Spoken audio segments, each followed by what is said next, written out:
So, my brother's wedding happened 2 days ago, and it turned into complete chaos, which I know even though I wasn't there. You might wonder why I didn't attend the wedding if it's my brother's. Well, it's because of his wife's family. He did send me an invitation to the wedding because he wanted me there, but his fiancée told him I couldn't attend because I had a boyfriend. You might be confused, but I'm a man, and I have a boyfriend whom I wanted to bring to the wedding. She said that even though my brother and her don't have a problem with that, her extremely religious parents, who already forced her to have the wedding in a church, would most likely banish us from the wedding and cause trouble between our families. After she told him that, my brother told me I couldn't attend and explained why. You might think I was angry. The truth is, I was relieved. I hate going to big events with lots of people because of my social anxiety, and I was already used to not being able to attend certain events because of my orientation, so it was nothing I hadn't heard before. So on the day of the wedding, I stayed at home with my boyfriend. It's worth mentioning that my parents apparently didn't know I wasn't attending the wedding. I was chilling at home, cuddling with my boyfriend, when I suddenly got a text message from my parents asking me where I was because they couldn't find me at the wedding party. I told them I wasn't attending the wedding and asked if my brother hadn't told them anything. They said no and asked me what had happened. I didn't see any reason to lie, so I sent them a text message telling them exactly why. Now, I have to admit I don't exactly know what happened after I sent them this message because they read it but didn't reply. And why do they care in the first place? They didn't notice I wasn't there until the wedding was already over. They only noticed when the wedding party started. However, apparently my parents talked to my brother about it, and all of a sudden, my absence was the main topic of the wedding party. From what I heard, two fronts formed. On the one hand, my parents and the rest of my family against the family of my brother's wife, and apparently, as a husband now, he felt compelled to take her side and tried to argue in her favor. It's crazy to think that I was just sitting at home living my best life with my boyfriend while all of that went down at his wedding. The wedding party was ruined, and my brother appeared at my door angrily screaming at me, asking why I felt the need to ruin his wedding. I was confused and asked him what happened, and he told me everything. I told him it wasn't my intention. I just told our parents what happened because they didn't know and wanted to know where I was, and I thought he had told them beforehand. He screamed at me that I ruined his wedding. I told him it's not my fault he wasn't honest with them. I just respected their wish to not attend the wedding. I couldn't know it would go down like this because, like I said, I couldn't attend several events before because of my orientation, and my parents never said anything about it, so I thought it would be the same thing here. But I gotta admit it's kinda sweet that my parents and the rest of my family stood up for me. They haven't done it before. That's a more than welcome change.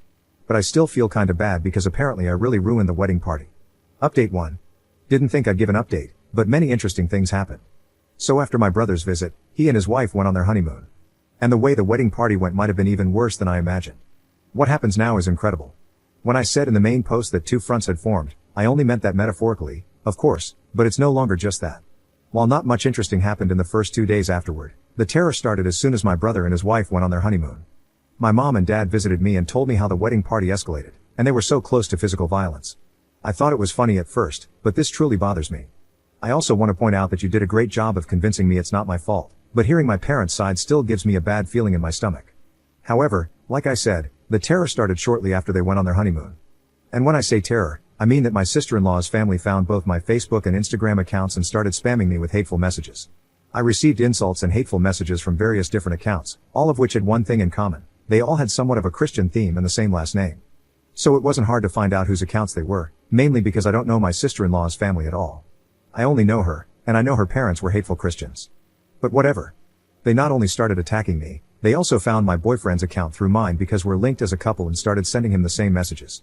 The messages contained typical bigot stuff like, "You're burning in hell for your sins." One even called me and my boyfriend two devils in disguise. On the other side, there were just blatant insults. You get the idea. I called my parents and told them what they were doing. Then I sent a text message to my brother with screenshots of the messages his wife's family sent me, to which he replied that I shouldn't disturb him with that during his honeymoon as I already destroyed his wedding party. I couldn't believe it. He was just like them. He did send me an apology after my mom told me she called him. But none of this is the main reason I'm giving you this update this early. Because I got a call this morning from an unknown number. I hesitated because I thought it was one of them. And I was right, but it was none of the people who insulted me. I heard a woman's voice who introduced herself as the half-sister of my brother's wife. She said it didn't go unnoticed what her family was doing, and she wanted to apologize for them. I told her I'm not going to tell anyone in her family about this and that I don't blame her for her family's actions. She thanked me and hung up.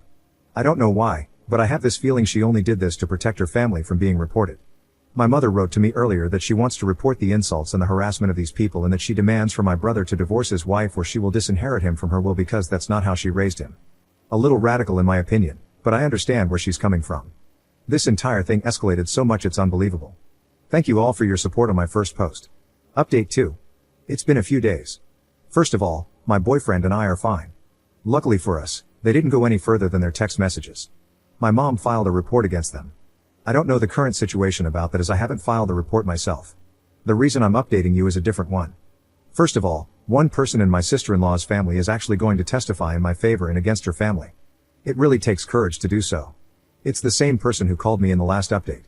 Somehow, they found out that she is into women. There's no reason to hide it anymore. However, she said she's fine and is going to stay at a friend's house. I have so much respect for what she does. Imagine the strength you need to testify against your own family. I now feel bad for assuming she only called me to save her family from being reported. More importantly, what is the current situation with my brother? Well, my mom talked to him and told him to leave his wife, or she will disinherit him from her will. He decided to stay with his wife, and my mom made her threat come true. He's no longer in her will. My father did the same. When I visited them, I also told them that I wish this entire situation had gone differently. They assured me it's not my fault, but I feel like if it wasn't for me, then my family wouldn't be ripped apart like this. I haven't talked to my brother since then. My boyfriend feels similar. He also told me he kind of feels responsible for all this chaos. I assured him it's not his fault. But honestly, I wasn't even sure if I could say this in my position. On the other hand, it was my sister-in-law's family's bigotry that ruined everything, and everything would have been fine if I could have just attended. But now it's time for me to distance myself from this situation. We'll see what the report will do. I followed your advice to document everything. The insulting and harassing messages continued until 2 days ago, so I have much to say about them. Unfortunately, the hate on rainbows is still very much normalized in our society. I already mentioned it in a post on my profile, but the reason I'm so calm and casual about the situation is the simple fact that I'm used to situations like this. They don't get to me anymore. If I let any insult get to me, I wouldn't make it for a long time. It's a coping mechanism. I've been in situations where I was sent to the hospital because I kissed my boyfriend in public. So insults and harassment like theirs are nothing I haven't seen before. I want to say thank you for all your support on my first 2 posts. Update 3. I think some of you are waiting for an update, so here I am. Keep in mind that this update will probably be the last one. So last time I told you my mother was pressing charges against them, and to my surprise, we won. They weren't going to jail or anything, but they had to pay for their actions, literally. There was one incident where my sister-in-law's dad was actually trying to find out where I lived and asked my brother, who then told him. Only God knows what he would have done to us if we still lived there. But in the time span of the last 2 months, my boyfriend and I moved to a different place which my brother didn't know anything about. Also, their social media accounts were deleted, but I don't know if this was part of their punishment or if they did it themselves. My mom has also carried out the threat towards my brother and disinherited him from her will. After he came back from his honeymoon, he begged her to put him back in. She said only if he apologized to me. She invited me and my boyfriend over, and my brother sat in the living room with this mad look on his face. She made him apologize, but I didn't accept this apology because I could tell it wasn't sincere. He did it because he had to and not because he was actually sorry. I told my brother that I am disappointed in him for who he has become. Before that, we had this huge bond. Usually, we never judged each other for stuff like this, and all of a sudden, he has such a problem with me having a boyfriend. I just don't get it. I told him that I miss the old him. He didn't respond to anything. He just sat there quietly, staring at the floor. After I finished, he just got up and left. This was the last time I spoke with him, and it's already been a few weeks since this happened. My parents paid much more attention to the discrimination I face since this incident. They wanted to learn more about the problems I face as a guy who likes guys. I really love them. My dad even got a pride flag for me and asked if he could hang it in our bedroom. I love that I have such great parents. I just wished for my brother to become the person he once was. By the way, since the case with my sister-in-law's family is over, I didn't hear anything about their lesbian daughter. She supported us during the process, but we lost contact afterward, and I just hope she's fine. Update 4. The final update of my story happened 6 months ago, and I figured some of you might be interested in how things are currently going. So, I'm back, at least for this post right now. There have been some things that happened. First of all, I want to give you an update about the sister of my brother's wife. Around 2 months after my last update, she texted us and asked if she could come over. We talked for a while, and I was relieved to find out that she is fine. She said that she moved in with her girlfriend when the case was over, simply because her parents and the rest of her family had disowned her and threatened her with physical violence if she dared to return. However, the relationship with her girlfriend ended after a while, and she asked us if she could stay for a few days until she found something. She stayed with us for 2 weeks. During that time, my parents had visited us and offered her to stay with them because they had a big house with some free space. She stays there currently because she wanted to study, and my parents had no problem with letting her stay a little longer. My boyfriend and I also support her financially a little bit. We included her in several different celebrations such as Christmas and New Year's Eve, and I feel like she is the sister I never had. What's probably more interesting for you is how my brother is currently doing. The truth is, I don't know exactly. We haven't talked since the apology, However, he actually tried to attend our Christmas celebration party, but the moment he appeared, my dad kicked him out and said that, and I quote, "This hateful rubbish is no longer allowed in my house." I love him. Oh, by the way, of course, both my parents went through with disowning him. My boyfriend and I are still together, and I feel like he might be the one I want to marry. This entire situation made our bond so much stronger. I plan on proposing to him, but there are so many ideas floating around in my head for the proposal that I can't really decide which one. Also, the social media accounts of my sister-in-law's family had disappeared entirely. All of them, but I assume they already made new ones under a new name. I'm just glad all of this is finally over. I don't have any compassion left for my brother.